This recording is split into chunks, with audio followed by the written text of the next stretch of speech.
Since we're talking about sanding, what kind of grit sandpaper should you use? Now, you can get this in packs, and see this says 100. Well, they had 120, they had 180 grit. So I thought, middle of the road, I'll get the 100 grit.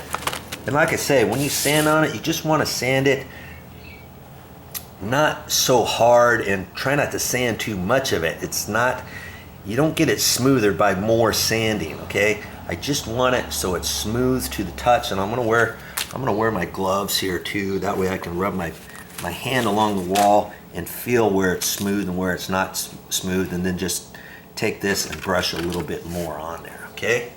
Just be careful when you're sanding. Do a good job. Oh, I didn't know you were filming.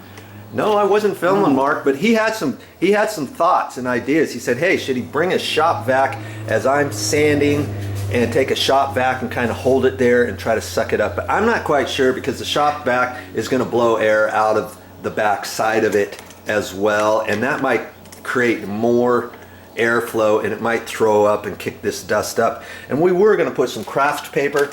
This stuff here is, I call craft paper, K-R-A-F-T, craft paper. We could put that down, but I didn't put that down when I did the sheetrock.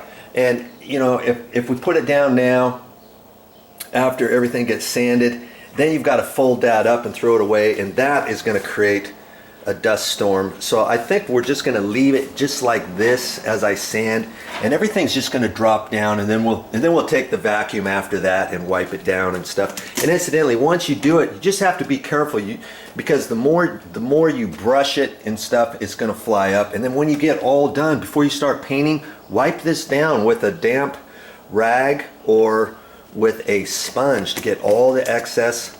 Because when you get ready to prime, you don't want to prime over a dusty wall, okay? Because then, does that make sense? If you put primer on there, it's not going to stick as well, because you're going to have a dust layer on there, okay? Remember that.